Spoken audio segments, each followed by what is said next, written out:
अस्सलाम वालेकुम वरहमतुल्लाहि वबरकातुहू। सारे वीरां भरावां की जनाब नमस्कार, सत श्री अकाल। थैंक यू मेरे भराओ, तुहाडा बहुत शुक्रिया ਜਿਹੜੇ मेरे भरावां वीडियो प्ले की चैनल पर आए। मेरे भराओ अज का जिहड़ा साडा टॉपिक है वह मुर्गे की पोट किस तरह खोली जाए, ठीक है। लेकिन जितने मेरे भरा आए हो उन्होंने मुहब्बत प्लीज़ जिन्होंने भरावां चैनल की सबसक्राइब नहीं किए प्लीज़ सबसक्राइब करे तो नाल जनाब ना लाइक और शेयर करे। लेकिन सबसक्राइब प्लीज़ जरूर करो। जिहड़ियां मेरियां नवीं आने वाली वीडियो इंशाअल्लाह तुहानूं मिलदियां रहणगियां। और मेरियां जितनियां वीडियो शौक शिकार के मुतलक और तुहानूं अच्छे तो अच्छा शौक शिकार जो भी नॉलेज दीयां गल्लां पेड़ वालियां गल्लां वीडियो तुसीं आपको देखण लगे हो, जाके देखो। हर नुस्खा हर दवाई तुहानूं इंशाअल्लाह इत्थे मिलेगी और ऑथेंटिक, ठीक है मेरे भराओ। आ जांदे आ अपने अज दा जिहड़ा साडा टॉपिक है उहदे पर आउंदे आ पोट मुर्गे दी जिहड़ी है वह किस तरीके नाल खोली जाए। मेरे भराओ जिहड़ा मौसम हुण चलन लगे आ सर्दी ठंड भी जिहड़ा ना अक्सर असीं मुर्गे तपांदे आ तां भी मुर्गे पोट बंद कर जांदे ने। मुर्गिਆਂ ਨੂੰ ठंड लग जाए तां भी मुर्गे पोट बंद कर जाते हैं।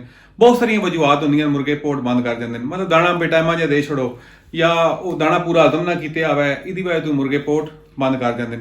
लेकिन ज़्यादा जिहड़ा इस टाइम मसला होंदा वै मुर्गे पोट जिहड़ी अपनी रोक छड्डदे न, उसदी वजह बुखार है, ठीक है। ज़्यादा बुखार हो जाता मुर्गियां की, मुर्गे तां अपनी पोट रोकते हैं।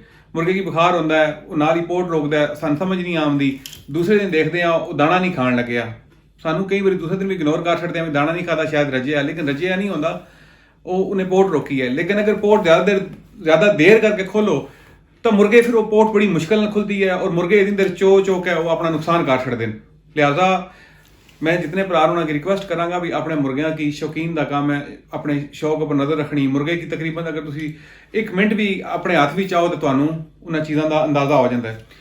मेरे भराओ सब तो पहली गल तो दसांगा, मैं तुहानूं इलाज भी दसांगा, लेकिन दो चार चीज़ों का दस छड़दा जिस तरीके नाल तुसीं अंदाज़ा ला सकते हो मुर्गे के सेहत में खराबी है या होने लगी है। मुर्गा बोल के नहीं दस सकता, मुर्गा बोल के नहीं दस सकता। मुर्गे ने जनाब तुहानूं दो चार पॉइंट ऐसे होंदे आ, उहदा चेहरा, उहदा गुल, उहदी पिठ, इहदे तो तुहानूं पता लग जाता है भी मुर्गे के अंदर क्या मसला है, ठीक है। बड़े सिंपल जिहियां चीज़ां तुसां नज़र रखो मुर्गे पर इन्हां चीज़ां पर इंशाअल्लाह तुहानूं मुर्गे दी बीमारियां में तुहानूं सारे पॉइंट दस छड़ांगा। मतलब स्लोली जिहड़ियां वीडियो आवन लगियां तुहानूं आराम नाल पता लग जाता है मुर्गे के अंदर क्या मसला है और तुसीं उहदा हल कढ सकते हो। असीं जिहड़ा अंदाज़ा लाते हैं मुर्गे की बीमारी का या कोई मसला होंदा है वो मुर्गा ज़्यादातर जिहड़ियां चीज़ां उहदे चेहरे तो पता लगता है। चेहरे भी सब तो बड़ा पॉइंट होंदा मुर्गे का गुल। अल्लाह पाक ने उहदे अंदर ऐसा निज़ाम रखे है भी स्टेट वे अगर मुर्गे नूं तुसीं देखो उहदा गुल वो काला होवे, गाढ़ा होया होवे या अच्छी सेहत च होवे सुर्ख होंदा है, उहदे तो क्लीयर पता लग जाता है, ठीक है। इस तो इलावा वैसे भी और दो चार पॉइंट होंदे ने इंशाअल्लाह तुहानूं शेयर करांगे और तुहानूं दसांगे, ठीक है। पहली गल तो यह मेरे भराओ मुर्गा जिहड़े मेरे भरावां इस टाइम शौक करन लगे हो तुहाडा मुर्गे बाहर कढदे हो उन्होंने मालिश करदे हो, लेकिन सब तो पहला शौकीन का काम है जिस टाइम मुर्गा वो अपने खुड्डे चों कढे तो उहदा हाथ छाती पर होंदा तो छाती नाल अंगला आंगर उहदे पोटे पर रख कर चेक कर लवे भी दाना इहदे अंदर बिल्कुल नहीं है या थोड़ा बहुता दाना है। दो चीज़ां होंदियां। दाना अगर बिल्कुल नहीं है फिर मुर्गे का पोटा बिल्कुल ठीक है, तुसीं दाना टाइम दिता उन्हें दाना हजम किया। थोड़ा बहुता दाना है इसका मतलब तुहानूं नज़र रखनी चाहिए मैं दाना या तेनों बेटाइमा दिता हुआ या फिर कोई मसला है, लेकिन उहदे भी इतनी फिक्र की जरूरत नहीं है। लेकिन अगर दाना चंगा पर ज़्यादा आवा इसका मतलब है भी मुर्गे च मसला पैदा होने लगे। जिस तरह बंदे की बुखार चढ़ता है तो बंदे जिसम टुटता है उस टाइम बंदा हल्का फुल्का काम करने लगे होंदा, लेकिन बंदे की महसूस हो जाता है। इस तरी मुर्गियां ने भी वो प्रोसेस शुरू होया होंदा है जिस विच बंदे की समझ वक्ती तौर पर नहीं आती। लेकिन अगर वक्ती तौर पर बंदा वो चीज़ां समझ लवे तो बंदा उस चीज़ का हल कढ़ सकता है। मेरे भराओ अगर तुहाडे मुर्गे ने पोट रोक ली है, जिस तरह मतलब मैं जी वीडियो बना लगा पोट अगर रुक गई है उसकी, ठीक है, उहदे तीन तरीके तुहानूं तिन्ने शेयर करांगे इंशाअल्लाह ताला। लेकिन मेरे भराओ तिन्ने तरीके इक्को बार इस्तेमाल नहीं करने, स्टैप बाय स्टैप तरीकाकार है। पहला कोई दवाई टीका तुहानूं दसांगे इंशाअल्लाह उहदे नाल आराम आएगा।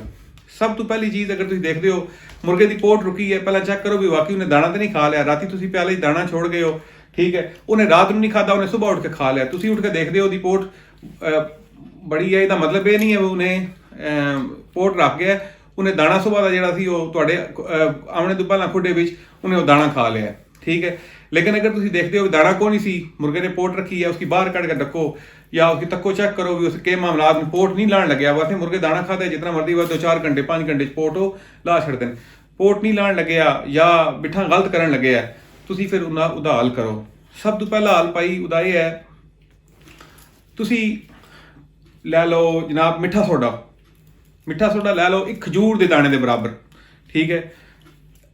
जवैन लै लो एक खजूर के दाने के बराबर, ਗੁੜ ਲੈਣਾ ਹੈ ਖਜੂਰ ਦੇ ਦਾਣੇ ਦੇ ਬਰਾਬਰ, ਮਤਲਬ ਤਿੰਨਾਂ ਦੀ ਹਮਾ ਮਿਕਦਾਰ ਇਹ ਚੀਜ਼ਾਂ ਲੈ ਲਓ, ਖਜੂਰ, ਗੁੜ ਔਰ ਮਿੱਠਾ ਸੋਡਾ। ਮਿੱਠਾ ਸੋਡਾ ਆਮ ਮਿੱਠਾ ਸੋਡਾ ਹੁੰਦਾ ਹੈ ਜਿਹੜਾ ਆਮ ਕਾਰਖਾਨਿਆਂ 'ਚ ਪੈਂਦਾ ਹੈ, ਇਹ ਮਿੱਠਾ ਸੋਡਾ, ਕੱਪੜੇ ਧੋਣੇ ਵਾਲਾ ਸੋਡਾ ਨਹੀਂ ਪਾਣਾ, ਮਿੱਠਾ ਸੋਡਾ ਕਾਰ ਜਿਹੜਾ ਖਾਣੇ 'ਚ ਪੈਂਦਾ ਹੈ। ਜਵੈਣ ਲੈ ਲੈਣੀ ਹੈ, ਜਿਹੜੀ ਆਮ ਕਾਰ ਵਾਲੀ ਜਵੈਣ ਹੈ, ਇਹ ਹਰ ਬੰਦੇ ਦੇ ਘਰ ਇਹ ਚੀਜ਼ਾਂ ਮੌਜੂਦ ਹੁੰਦੀਆਂ। ਇਹ ਮੈਂ ਤੁਹਾਨੂੰ ਉਹ ਨੁਸਖਾ ਦੱਸਣ ਲੱਗਿਆ ਜਿਹੜਾ ਹਰ ਬੰਦੇ ਦੇ ਘਰ ਇਹ ਚੀਜ਼ਾਂ ਮੌਜੂਦ ਹੁੰਦੀਆਂ ਔਰ ਹੋਣੀਆਂ ਚਾਹੀਦੀਆਂ। ਮੇਰੇ ਭਰਾਓ, ਜਵੈਣ ਕੀ ਤੁਸੀਂ ਅੱਛੇ ਤਰੀਕੇ ਨਾਲ ਲੰਗਰੀ ਵਿੱਚ ਬਿਲਕੁਲ ਰਗੜ ਲੈਣਾ ਹੈ, ਉਸਦਾ ਪਾਊਡਰ ਬਣਾ ਲੈਣਾ ਹੈ, ਬਿਲਕੁਲ ਬਾਰੀਕ ਹੋ ਜਾਵੇ, ਪਾਊਡਰ ਬਣ ਜਾਵੇ, ਉਹਦਾ ਅਸਰ ਤਾਂ ਹੀ ਹੋਣਾ ਹੈ। ਠੀਕ ਹੈ, ਉਹਦਾ ਪਾਊਡਰ ਬਣਾ ਲਿਆ ਤੁਸੀਂ, ਉਸकी ਮਿੱਠੇ ਸੋਡੇ ਵਿੱਚ ਮਿਕਸ ਕਰ ਲਓ। ਠੀਕ ਹੈ, ਮਿਕਸ ਕਰਕੇ ਅੱਛੇ ਤਰੀਕੇ ਨਾਲ ਜਦੋਂ ਦੋਏ ਚੀਜ਼ਾਂ ਮਿਕਸ ਹੋ ਜਾਣ, ਗੁੜ ਵਿੱਚ ਬਾਅਦ ਮਿਕਸ ਕਰਨੀਆਂ। ਗੁੜ ਜਿਹੜਾ ਤੁਹਾਡਾ ਖਜੂਰ ਦੇ ਦਾਣੇ ਬਰਾਬਰ ਸੀ, ਗੁੜ ਵੀ ਜ਼ਿਆਦਾ ਨਹੀਂ ਪਾਣਾ। ਮੇਰੇ ਭਰਾ ਜਿਹੜੇ ਸੁਣਨ ਲੱਗੇ ਹੋ ਇਸ ਚੀਜ਼ ਤੇ ਗੌਰ ਕਰਨਾ, ਬਾਅਦ ਮੇਰੇ ਭਰਾ ਹੁੰਦੇ ਨੇ ਉਹ ਗੁੜ ਵੀ ਜ਼ਿਆਦਾ ਪਾ ਛੱਡਦੇ ਨੇ, ਫਾਰਮੂਲਾ ਗਲਤ ਹੋ ਜਾਂਦਾ ਹੈ। ਗੁੜ ਜ਼ਿਆਦਾ ਮਤਲਬ ਬਰਾਬਰ ਮਿਕਦਾਰ ਹੋਣੀ ਚਾਹੀਦੀ ਹੈ। ਤੁਸੀਂ ਗੁੜ ਲੈ ਲੈਣਾ, ਗੁੜ ਕੀ ਤੁਸੀਂ ਉਹ ਬਣਾ ਲਓ, ਚੁੱਟ ਲਓ, ਥੋੜਾ ਨਰਮ ਹੋ ਜਾਂਦਾ, ਬਿਲਕੁਲ ਜਦੋਂ ਨਰਮ ਹੋ ਜਾਵੇ ਉਹਦੇ ਵਿੱਚ ਸਹੀ ਤਰੀਕੇ ਨਾਲ ਚੀਜ਼ਾਂ ਦੋਏ ਮਿਕਸ ਕਰ ਛੱਡੋ। ਅੱਛੇ ਤਰੀਕੇ ਨਾਲ ਜਦੋਂ ਸਹੀ ਪ੍ਰੋਪਰ ਮਿਕਸ ਹੋ ਜਾਣ, ਇਹਨਾਂ ਦੀਆਂ ਗੋਲੀਆਂ ਬਣਾ ਲਓ। ਹੁਣ ਜਿਹੜੀ ਇੱਕ ਗੋਲੀ ਤੁਹਾਡੀ ਦਾ ਸਾਈਜ਼ ਹੈ ਨਾ, ਉਹ ਇਹ ਹੋਣਾ ਚਾਹੀਦਾ ਵਾ ਜਿਸ ਤਰ੍ਹਾਂ ਇੱਕ ਬੈਰ ਦੇ ਦਾਣੇ ਦੇ ਬਰਾਬਰ।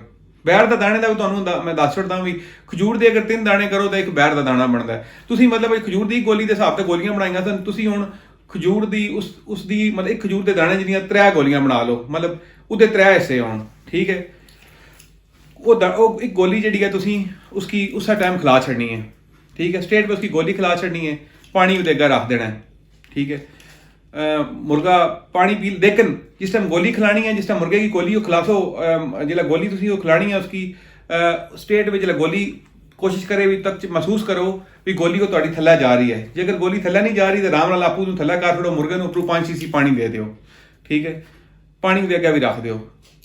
गोली जिला थल्ला चली गई है, नहीं गई तो उसकी टोर के थल्ला है, तुसा पोटे की आराम नाल मलना है। ठीक है, बाद दफा ऐसा होता है जिस तरह इंसान रोटी ज़्यादा खा लवे तो वो विच बहुत ज़्यादा इकट्ठी हो जाती है, तो उसकी फिर नहीं मिलता, मौका नहीं मिलता, मतलब ना जगह नहीं मिलती भी वो अड़जा अज़म हो सके। ठीक है, इस तरह पोटे भी बाद दफा भरे होंगे या बाद दफा बिल्कुल जाम होए होंगे, उन्हें की हथ नाल थोड़ा सारा करना पैंदा। जिस टाइम गोली थल्ले जावे तुसी पोटे की ना हथ नाल ना थोड़ा थोड़ा ना दबाना है, जोर नाल नहीं, पोला पोला दबा के पोटे की उसकी लाना है, मतलब थल्ले वाला दाना अपर हो जाए, अपर वाला दाना थल्ले हो जाए और गोली विच हल हो जाए। कोशिश करो भी गोली की महसूस करो, पोटे विच महसूस करो, गोली हल हो जाए, ताकि मिठा सोडा और जमैन और गुड़ मतलब वो सारा महलूल जड़ा ना बन जाए, विच हल्का हल्का आराम आराम नाल करना है। ठीक है, तो वरना दाना अपर थल्ला हो जाए, गोली उन्होंने दाने अगर ज्यादा ना उसकी हल कर सकते तो गोली दाने के विचकार आ जाए किसी तरीके नाल या जो भी है, लेकिन उस पोट की तुसी अपर थल्ला ला जरूर छोड़ना है। ठीक है, तुसी ये तरीका कर सो, इंशाअल्लाह ताला मुर्गा अपना पोटा टोर लेगा। अल्लाह के हुक्म नाल गारंटीड गल है, ऑथेंटिक गल है, मुर्गा पोटा टोर लेगा अगर मुर्गे का पोटा जल्दी बंद होया या कोई ज्यादा सीरियस मसला नहीं। ठीक है, एक तो हल ये हो गया। अगर उस गोली नाल मुर्गा पोटा नहीं टोरदा, ठीक है, तुसी 5 घंटे तो 6 घंटे का टाइम रखो, 6 घंटे बाद दोबारा गोली दियो, इो गोली दोबारा, इो तरीका तुसी दोबारा करो, इंशाअल्लाह ताला मुर्गा पोटा टोरेगा। क्योंकि सोडे ने भी काम करना है, जवैन ने भी काम करना है, गुड़ ने भी काम करना है, वो नाड़ा तक उन्हें जरा रस दा जाना है, रसाई जानी है, इंशाअल्लाह टोरेगा। मेरे भराओ जी इस तो बाद तुहानूं चीज़ दस्सण जा रहे हैं, ऑथेंटिक 100% ऑथेंटिक और बहुत अच्छी मुफीद चीज़, आसान चीज़। ठीक है, और अल्लाह के हुक्म नाल कोई उसका साइड इफेक्ट नहीं, आपू आजमाई है, अच्छे तरीके नाल चेक की है, ये मिठे सोडे वाला भी चेक किया है, लेकिन जी ये चीज़ है ये मतलब डायरैक्ट उदा हल है, कोई टेंशन वाली गल नहीं, बड़ा आसान जिहा तरीका है। पेंसिलीन 5 लाख का टीका लेना है, पेंसिलीन 5 लाख का टीका मेरे भराओ हर शिकारी को घर मौजूद होना चाहिए। मैं बाकी भी जी अपने नुस्खे दवाइयां शेयर की मैं शेयर किया, पेंसिलीन 5 लाख बहुत अच्छी चीज़ है, बहुत मुफीद और बड़ा सस्ता टीका है। मतलब इतनी डब्बी आमदी है, वो 10 टीके होंगे या मेरे ख्याल 20 टीके होंगे, वो 10 रुपए का या 15 रुपए का टीका एक पैदा, ਤੁਹਾਨੂੰ 100-150 रुपए की 200 रुपए की डब्बी मिल जाती है, वो डब्बी ਤੁਹਾਡੇ ਕੋਲ ਹੋਣੀ ਚਾਹੀਦੀ ਹੈ। पेंसिलीन के टीके की ਤੁਸੀਂ रिमूव कर लेनी है, अपरू ਦਾ कली ਜਿਹੜੀ ਹੈ ਉਹਦੇ अपरू ला ਲੈਣੀ है। ठीक है, वो क्योंकि पाउडर होता है वो कली रिमूव करके तुसी उसकी 5 cc पानी प्याले च पाओ, उस प्याले में उसकी मिक्स कर लो जो पाउडर है, जो पाउडर उस मिक्स हो जाए सही तरीके नाल, मतलब है आम पानी सादा पानी कार वाला, उस पाउडर मिक्स हो जाए, उसकी सरिंज भरो, सरिंज मतलब सरिंज के ला दो, अगर साइकिल वाला वाल ला लो, वो मुर्गे की 5 cc पानी तुसी पिला दो, अपरू दे तुसी 10 cc पानी और उसकी पिला दो, 5 cc टीके मिक्स करके। ठीक है, ज़्यादा मकदार पानी पहला नहीं मिक्स करना, क्योंकि बाद दफा होता भी टीके का जो पाउडर ला असर है वो पहले चले रह जाता है, इस वास्ते 5 cc उसकी मिक्स करके तुम पिला देना है, अपरू 10 cc और उसकी पानी पिला दो।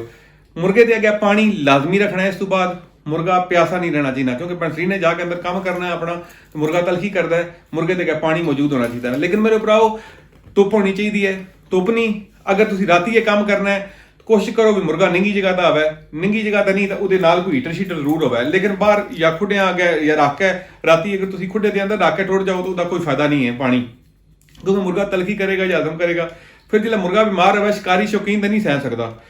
लिहाजा मेरे भराओ जी ये तरीकाकार है, करामत है, इंशाअल्लाह ताला कन्फर्म मुर्गा जनाब ना ठीक अद्धे पौने घंटे के अंदर अंदर पोटा अपना तोड़ देगा और अपना गंद कढ़ना शुरू कर देगा स्ट्रेट वे, उन्हें अपनी हर चीज़ जनाब अंदर काट छड़नी है, जितना भी पुराना उसका गंद फसे है वो इंशाअल्लाह निकल जाएगा।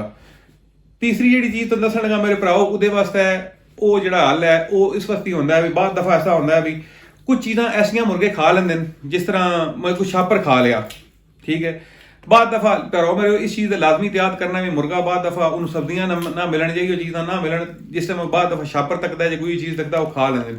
वो जी थले पोटे वाली नाड़ है अंदर जो अपरला पोटा है वह पोटे वाली अपरली नाड़ पर जाके वो जड़ा बह जाती है, ठीक है, जिस टाइम अपर छापर बह गया, या प्याज का छिलका, प्याज का छिलका भी उतना ही खतरनाक है जितना छापर खतरनाक है, प्याज का छिलका भी मेरे भराओ नहीं गलदा, ठीक है, वो जिस टाइम थल्ला नाड़ है वो उपर जाकर बह गया उन्हें ना कोई थल्ला चीज़ दान देनी है ना कोई अपर आमण देनी है, उन्हें पोटा ब्लॉक कर देना है। मेरे भराओ प्याज का छिलका तुहाडे घर विच कदे भी मुर्गियां नूं ना पाओ, किधरे पिया भी होवे शौकीन हो घर वाले नूं दस छोड़ो भी छिलका प्याज का तुहाडे कोल घर जिहड़ा देखण ते चाह के बिन मतलब बिन असीं इंग्लिश आखदे हां तुसीं जनाब ना जिहड़ा कचरे वाली जगह है या डब्बा है उहदे सट्टो बाहर ना सट्टो, क्योंकि मुर्गियां खा लैंदे तो फिर उन्होंने नुकसान होंदा है, पोट रोक जाते हैं, ठीक है। अपर वाली पोट रोकनी खोलनी जी है आसान है, जी अंदर वाली पोट है मेरे भराओ बहुत मुश्किल है, ठीक है। लिहाजा तुहानूं उपर वाली दस्सण लगे उहदा हल जिहड़ा फिर हुण तेरा आखिरी तुहाडा हल है जिहदे तुहां पेनिसिलिन का टीका आजमा लिया है, तुहाडे कोल कोई ऑप्शन नहीं बचिया, ठीक है, तुहाडे कोल फ्री की हल बचता है, ठीक है, उहदी पोट उल्टाना, पोट उल्टाना मेरे भराओ आखिरी हल है। मुर्गा काफ़ी ज़्यादा पिछा हो जाता है, मुर्गा कमज़ोर हो जाता है, मुर्गे में तकलीफ होती है नाड़ा विच, लेकिन वो चम्मच नाल जी मुर्गियां वाली चम्मच होती है जिहदे नाल पोट उल्टाई दा मतलब वो चम्मच बनी होती है, उस चम्मच नाल आम चम्मच नहीं होती, घर वाली चम्मच नाल नहीं करना, ये स्पैशल चम्मच होती है। मेरे जिहड़े शौकीन भरा देखने लगे उन्हें इस चीज़ का पता भी किहड़ी चम्मच होती है। ये चम्मच तुसीं आराम नाल किसी भी जाके जिहड़ा शौकीन है लोकल जिहड़ा शिकारी मुर्गे वगैरह लड़ांदा है उहदे कोल जाके आखो यार अपनी चम्मच ते उहदे नाल दी चम्मच जाके तुसीं बनवा लो, 100 रुपए की तुहाडी चम्मच बन जाएगी, मैक्सीमम 100 रुपए की। पिछा वो साइकिल वाली तार लांदे ਉਹਦੇ ਅੱਗੇ ਜਿਹੜੀ ਆ ਉਹ ਪਿੱਤਲ ਦੀ ਜਿਹੜੀ ਹੈ ਨਾ ਬੜੀ ਖੂਬਸੂਰਤ ਜੀ ਜਿਹੜੀ ਹੈ ਨਾ ਅੱਗੇ ਬਣਾ ਕੇ ਦਿੰਦੇ ਨੇ ਵੀ ਉਹ ਅੱਗੂ ਨਰਮ ਹੁੰਦੀ ਹੈ, ਅੱਗੂ ਦਾ ਮੂੰਹ ਗੋਲ ਜਿਹਾ ਹੁੰਦਾ ਤਾਂ ਕਿ ਜਿਹੜਾ ਮੂੰਹ ਦੇ ਅੰਦਰ ਜਾਂਦੀ ਹੈ ਤਾਂ ਉਹ ਨਾੜਾਂ ਦੇ ਅੰਦਰ ਤਕਲੀਫ ਨਹੀਂ ਦਿੰਦੀ ਜਾਂ ਜ਼ਖਮ ਨਹੀਂ ਕਰਦੀ, ਠੀਕ ਹੈ। ਉਹ ਆਰਾਮ ਨਾਲ ਅੰਦਰ ਲੈ ਕੇ ਜਾਈਦੀ ਹੈ, ਉਹਦੇ ਵਿੱਚ ਦਾਣਾ ਪੋਲਾ ਜਿਹਾ ਆਰਾਮ ਨਾਲ ਹੱਥ ਨਾਲ ਮਹਿਸੂਸ ਕਰਕੇ ਦਾਣਾ ਉਹਦੇ ਅੰਦਰ ਭਰੀਦਾ, ਬਾਹਰ ਲਿਆਵੀ ਦੀ ਹੈ, ਪਾਣੀ ਵਾਲਾ ਕੱਪ ਹੁੰਦਾ ਉਹਦੇ 'ਚ ਕੱਢੀਦਾ, ਫਿਰ ਜਨਾਬ 3-4 ਵਾਰੀ ਕਰੋ ਤਾਂ ਦਾਣਾ ਤੁਹਾਡਾ ਸਾਰਾ ਬਾਹਰ ਆ ਜਾਂਦਾ। ਇਹਨੂੰ ਆਖਦੇ ਨੇ ਪੋਟ ਉਲਟਾਣਾ। ਬਾਅਦ ਵਫਾ ਅਸੀਂ ਲੜਾਈ 'ਚ ਵੀ ਪੋਟ ਉਲਟਾਉਂਦੇ ਹਾਂ, लेकिन मैं तो अपने तजर्बे के मुताबिक जितनी बारी जेडे मुर्गे पोट उल्टा के लड़ाते देखे वो हारते ही देखे, ये जाती तजर्बा है, क्योंकि मुर्गा बहुत तकलीफ महसूस करता है, बहुत तकलीफ होती है, सील है सील बोल नहीं सकता, लेकिन बीमार जो मुर्गा फिर तो पोट उल्टानी चाहिए, फिर कोई टेंशन वाली गल नहीं, फिर तो उसका हल ही है। लेकिन मेरे भराओ एहतियात जी है ना वो आदन भी इलाज तू परहेज इलाज तू बेहतर होंदा है, ठीक है। अगर असी रोजाना अपने मुर्गियां नूं देखिए उन्हों का ख्याल करिए, उन्हों का मतलब ख्याल इस तरह होंदा भी हाथ भी चाहिए दाना पानी टाइम ते दईए, इंशाअल्लाह बीमारी नहीं आउंदी। बीमारी आ भी जाए तुहाडे कोल जनाब आलू का मौजूद होंदा है, बड़ी सिंपल जी चीज़ां, पोट रुकना बुखार होना, अगर टाइम पर असी चीज़ां देख लीए मतलब पॉइंट अगर असी टाइम ते देख लीए मुर्गे दे तो असां उहदा हल कढ लैंदे हां, इतने दूर जाना ही नहीं पैंदा। मतलब गोली जी तुहानूं दसी है ये तुहाडे कोल गोलियां बणियां होण तुसीं महीने बाद दोबारा भी ये गोलियां इस्तेमाल कर सकते हो, ये गोलियां बेहतरीन कार बना के तुहाडे कोल पईयां होणीआं चाहीदियां। पेनिसिलिन वाला टीका तुहाडे कोल पिया है, तुसीं वो टीका खोलना है जनाब, पानी मिक्स करना है, पिला छड़ना है, सौखा हाल, जितनी मर्जी पोट रुकी होवे वो टीका पोट हो छोड़दा है, कन्फर्म इलाज है। मेरे भराओ थैंक यू वेरी मच जिहड़ा वीडियो देखी है, तुहाडी मुहब्बत तुहाडा प्यार, प्लीज़ जिहड़ियां मेरियां आवने वालियां वीडियो वो लाजमी देखियो। चैनल की जिन्हें भरावां सबसक्राइब नहीं कीता सबसक्राइब करियो, जितने मेरे भरा उन्होंने का पैगाम है भी इंशाअल्लाह इस चैनल तो तुहानूं अच्छी तो अच्छी वीडियो मिलेगी और जिहड़ियां हर लिहाज है शौक वाली वीडियो मिलेगी, शौक वाली जी पेड़ वाली गल्लां शौक शिकार के मतलब इंशाअल्लाह तुहानूं मिलणगियां। बाकी फजूल वीडियो मैं ना शेयर करदा तो ना तुहाडा टाइम ज़ाया करदा, और इंशाअल्लाह तुहानूं हर ब्रीदिंग के बारे हर जोड़े लाने के बारे हर चीज़ तुहानूं दसांगे इंशाअल्लाह ताला। थैंक यू मेरे भराओ, प्लीज़ कॉमेंट विच अपने राय का इजहार जरूर करियो, अच्छे तरीके नाल और लाइक जरूर करियो, लाइक और सबसक्राइब ਜਿਹੜਾ ਭਰਾਵਾਂ नहीं ਕੀਤੇ ਉਹ ਲਾਜ਼ਮੀ ਕਰਿਓ। थैंक यू मेरे भराओ, बहुत शुक्रिया ਤੁਹਾਡੇ चैनल ਦਾ ਆਉਣੇ ਤੇ इजाजत मंगदा जनाब सैफ कियानी, मैनचेस्टर यूके।